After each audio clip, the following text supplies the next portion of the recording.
Good afternoon. I'm Jen from Jen Goes Camping, and I'm in the beautiful Halliburton Highlands Water Trail. Today is day 5 of a 6-day trip, and I thought I'd do just a little mini video about my fire kit.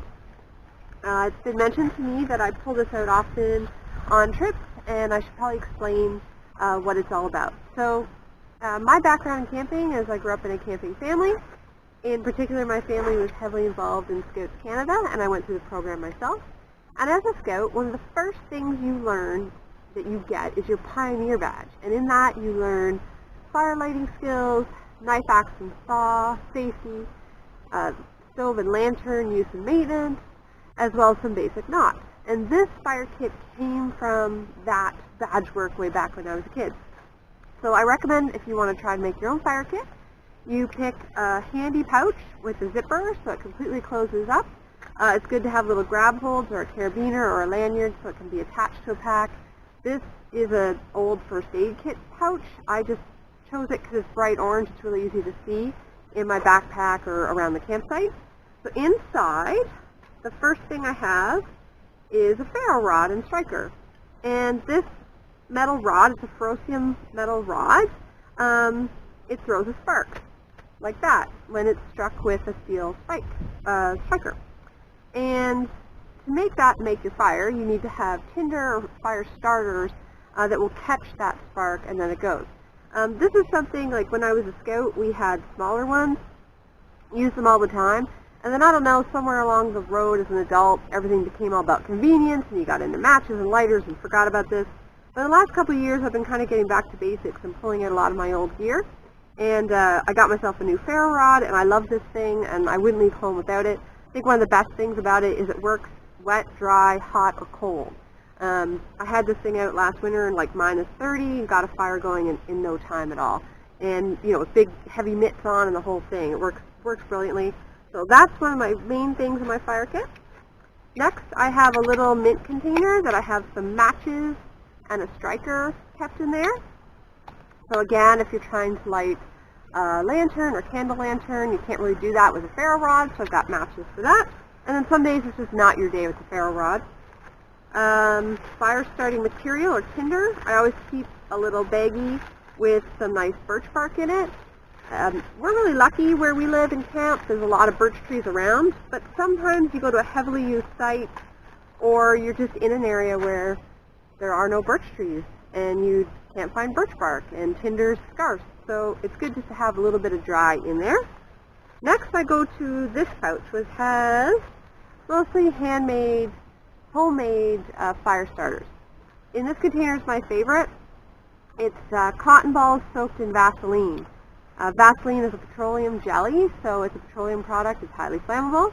And cotton balls, you just fluff them, pull them all apart, and they catch a spark like in 2 seconds. It's fantastic. And again, they work in any temperature, hot or cold, wet or dry. It's windy, it doesn't matter. It just goes right up. It's fantastic.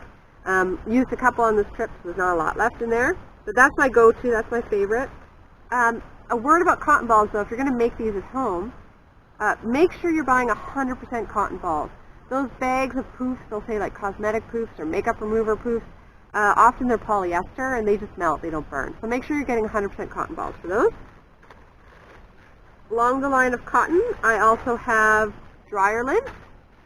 And again, with dryer lint, you want lint that's from natural fiber material. So pick the lint out of your dryer after you've washed all your blue jeans or cotton t-shirts, that kind of stuff, because that's the lint that's highly flammable. And again, you can just fluff it up, make it really fluffy, and it'll catch a spark really easily. And then lastly, I have a couple of tea lights. Now these are just really small tea lights, and these are good, again, you can light them with your match. This size tea light will burn for about 30 minutes if it's, you know, the wind doesn't blow it out, if it's protected. And you can just build your fire around it with all your tinder if you need to. You can use it as a makeshift lantern if you're in a situation where you need some light to see what you're doing. So I like to keep a couple of those in here as well. And that's it. There's 2 things missing from my fire kit this weekend, and I'm pretty sure they're sitting at home on my dining room table. And that's a Bic lighter, because again, it's good to have options for fire lighting. So I've got my ferro rod, I've got my matches, and I like to have a Bic lighter as well. And the other thing is a pocket bellows. And the pocket bellows is just a steel tube that essentially folds down this small and expands about this long. And when your fire has burned down or accidentally gone out, or it's the next day and you're trying to get your fire going from embers, you can blow through one end of the tube and it concentrates the air to a very small point and just reignites those embers like nothing else. We had a bit of rain come through last night and we had to take shelter, which was fine. We came out, our fire had gone way down, and I was like, the pocket bellows is on the dining room table. It would have been very helpful because I hate putting my face down close to all the ash and trying to get the fire going again.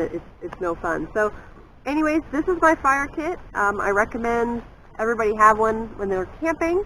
It's a really handy tool, and like I said, it works any temperature, any weather condition. I've got an answer to get a fire started in this little bag.